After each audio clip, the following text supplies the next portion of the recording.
pessoal, mas começando aqui por esse ponto de Copacabana, a gente separou, é claro, os trechos dos principais discursos que aconteceram por lá para a gente analisar ponto a ponto, mas eu queria começar com vocês aqui também, entendendo, para além do contexto desse ato todo, entendendo a imagem que a gente teve hoje do protesto em si, né? A dimensão do que foi retratado hoje. A gente, inclusive, fez uma imagem aqui separando comparação desse ato de hoje lá em Copacabana, no Rio de Janeiro, com protestos da direita em outros anos, aqui em 2022, 2024 e 2025, porque o mesmo grupo da USP que trouxe aquele levantamento dizendo que cerca de 18.300 pessoas estiveram hoje lá em Copacabana, eles também trouxeram essa comparação com os números de outros protestos. Eles citam ali a presença de 33 mil pessoas na praia de Copacabana no último ato que foi convocado por Bolsonaro, que foi em abril do ano passado, e ali mais à esquerda a gente vê 64,6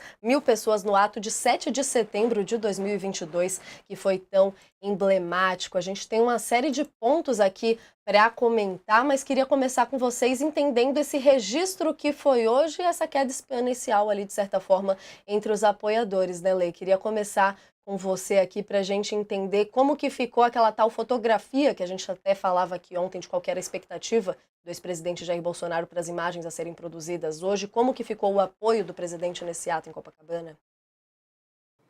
Bom, a impressão que a gente tem, que vai de acordo com esse levantamento do Pablo Hortelado, do pessoal da USP, é que realmente foi um ato muito menor, né? Quando a gente olha para as fotos, claramente ali a gente vê que tem menos gente do que tinha antes.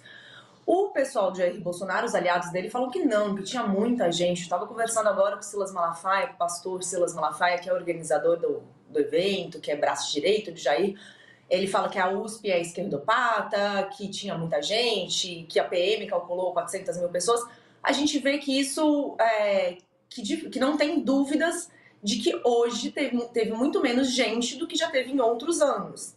A questão é, o Jair continua levando pessoas para a rua? Sim, continua com menos força do que antes. O quanto que isso reflete diretamente sobre o poder dele na direita, no que peso que ele teria para 2026, o Jair Bolsonaro continua sendo um grande peso político. É o nome que está colocado até agora para 2026, sendo ele candidato ou não, quem ele vai apoiar, se ele decidir realmente sair da corrida eleitoral, se ele vai manter o nome até os 45 do segundo tempo, como o Lula fez em 2018, já que ele está inelegível, se ele decidir apoiar outro nome, esse outro nome vai ter uma força muito grande. Então, sim, o ato foi muito menor do que nos outros anos, mas ele continua sendo um agente político muito importante no país, um dos maiores líderes políticos do Brasil.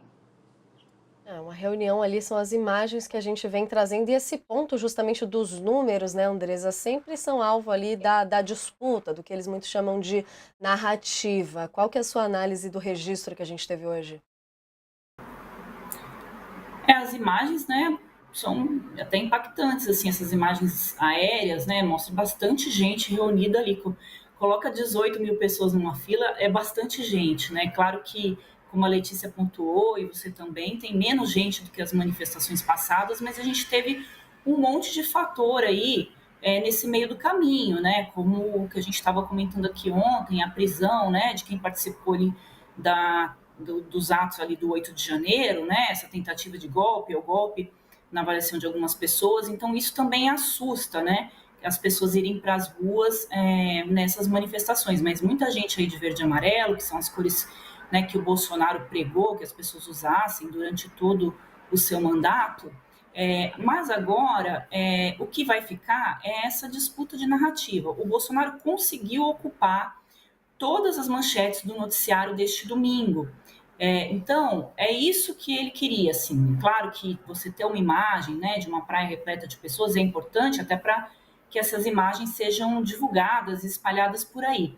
Mas você repercutir o discurso do Bolsonaro, e ele ter no palanque dois governadores, né, o governador de São Paulo, Tarcísio de Freitas, que a gente pode depois comentar com mais profundidade por que o Tarcísio está nesse palanque, e o governador do Rio de Janeiro, né, o Cláudio Castro, isso mostra ali um apoio político para ele importante. O Valdemar Costa Neto também estava ali, que é o presidente do PL, não é uma figura que politicamente, eleitoralmente tem relevância, né?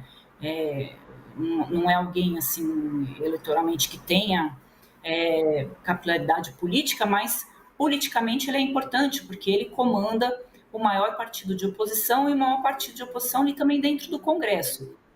Então, o Bolsonaro consegue, no dia de hoje, chamar toda a atenção da mídia e do seu público ali nas redes sociais, que é um público, ele é o político mais seguido hoje no Brasil, para esse evento. Se tivessem ali 5 mil pessoas, reunido pouca gente, seria um desastre para ele em termos de imagem, mas ele conseguiu encher boa parte ali dos quarteirões ali de Copacabana. Então, ele mostra aí que ele ainda está com poder. E o que eu tenho conversado com os políticos, e até uma opinião que eu tinha uma visão diferente, mas me impressionei hoje com essas conversas, Natália, é que o projeto de anistia hoje é muito provável que seja aprovado.